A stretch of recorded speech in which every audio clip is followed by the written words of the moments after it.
ጨዋታው ሊጀመራው በዝግጅት ላይ ነው የሚገኙት የኢትዮጵያ እግር ኳስ ብሔራዊ ቡድን በረከት ሳቅና ዳዊት ፍቃዱ ኳሱ ሊጀምሩ በዝግጅት ላይ ነው የሚገኙት። የመጀመሪያዎቹን 15 ደቂቃዎች ባልደረባዬ ማንደፍሮ ታደሰ ወደ እናንተ ያስተላልፍላችኋል። ወደሱ አመራለሁ። አመሰግናለሁ ሙሉጌታ። የኢትዮጵያ ብሔራዊ ቡድን እንግዲህ የመጀመሪያ የያዘው በተለምዶ ዳፍትራክ ከሚባለው አካባቢ ነው የሚጀምረው። ምናልባትም ከምዕራብ ወደ ምስራቅ ነው የሚያጠቃው። የሳውቶሜ ደግሞ ከምስራቅ ወደ ምዕራብ ነው የሚያጠቃውና ስለዚህ የኢትዮጵያ ብሔራዊ ቡድን ጨዋታው ተጀመረ። አሁን መሃል ላይ ራምኬሎክ ፓሱን የጀመሩት በረከት ይሳቅ ነው። እንደገና ጋቶች ፓኖም ወደ ኋላ መልሷል። ላስቻለው ለአንተነህ ተስፋዬ ነው።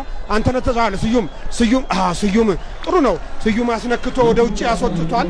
ስለዚህ የኢትዮጵያ ብሔራዊ ቡድን አሁን ከራሱ ሜዳ ወጥቶ ነው መጫወት ያለበት። አሁንም ስዩም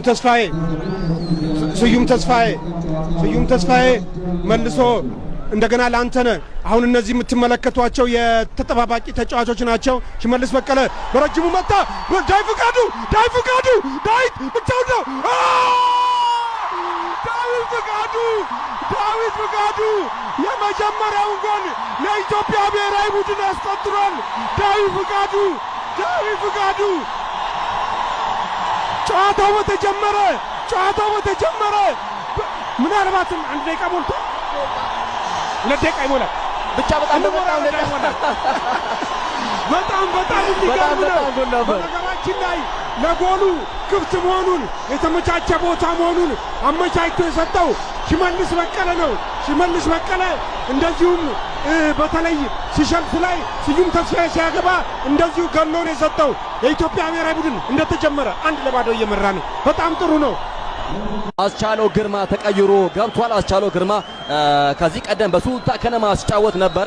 አሰልጣኝ ጳውሎስ ጌታቸው ማንጎ ተመልክቶት ነበር ወደ ኢትዮጵያ ቡና ያመጣው። በኢትዮጵያ ቡና በነበረው እንቅስቃሴ ብዙዎች ኢትዮጵያ ቡና ደጋፊዎች የሚወዱት ተጫዋች ነው። አሁን ደግሞ ለሐዋሳ ከነማ ለ1 ዓመት ኮንትራት ተፈራርሞ በአሰልጣኝ ውበቱ አባተ እየሰለጠነ ነው የሚገኘው።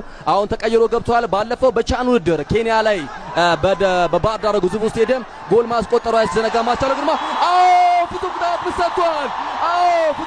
ሰጥቷል። ኤፍሬም አሻሞ ወደ ጎል የመታት ኳስ የሳውተሜው ተከላካይ በእጁ ነክታል በሚል ሩዋንዳው የማልዳኛ ፍጹም ቅጣት ምት ሰጥቷል። የኢትዮጵያ እግር ኳስ ብሔራዊ ቡድን ይህን ጎል የሚያስቆጥር ከሆነ 2-0 በሆነ ውጤት መምራት የሚችልበት ነው የሚመዘገበው። ይሄ ደግሞ የኢትዮጵያ ብሔራዊ ቡድን መምራት ያስችሏል። ምክንያቱም አሁን ባለው ውጤት 1-1 አጠቃላይ ውጤት ነው የሚገኙት። አሁን የኢትዮጵያ እግር ኳስ ብሔራዊ ቡድን የፍጹም ቅጣት ምት ማግኘቱን ተከትሎ በስቴዲየም የሚገኙ በርካታ ደጋፊዎች ከመቀመጫቸው ተነስተው ደስታቸውን የገለጹ ነው የሚገኙት።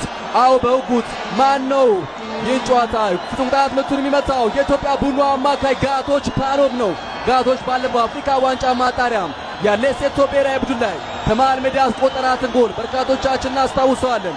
በኢትዮጵያ ቡና አምና በነበረው እንቅስቃሴ ነበር እንግዲህ አሰልጣኙ ዮሐንስ ሳሌ ይህን ተጫዋች ወደ ብሔራዊ ቡድኑ ያመጡት። አሁን ፍጹም ቅጣት ምቱን ሊመታ ነው። ጋቶች ፓኖም ኳሷን አስቀመጠ። ግብ ጠባቂው ሮሳሪዮ ቀጥ ብሎ የአንግሉ ላይ ቆሟል።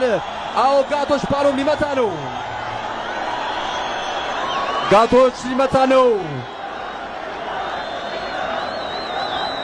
ሩዋንዳዊ ማልዳኛ ኳሷን አስተካክል ብለውታል።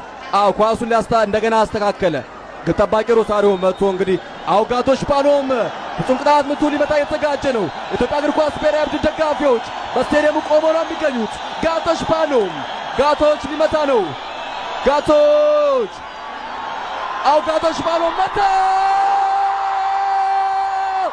የኢትዮጵያ እግር ኳስ ብሔራዊ ቡድን 2-0 በሆነ ውጤት እየመራ ይገኛል። ጋቶች ፓኖም እኔ ነኝ እያለ ደረቱን እየመታ ነው የሚገኘው። ጋቶች ፓኖም የኢትዮጵያ ቡና አማካይ የኢትዮጵያ እግር ኳስ ብሔራዊ ቡድን ዋሊያዎቹ 2-0 በሆነ ውጤት እንዲመሩ አድርጎታል። አስቻለው ግርማ በረጅሙ ለማለት ዳዊት እንደገና ራምኬሎ ሶስተኛውን ጎል አስቆጥሯል። ራምኬሎክ ራምኬሎክ ሶስተኛውን ጎል አስቆጥሯል። ባለፈው የውድድር ዓመት ሁላችንም የምናስታውሰው በመብራት ኃይል መለያ ነው። ዘንድሮ ቅዱስ ጊዮርጊስን ተቀላቅሏል።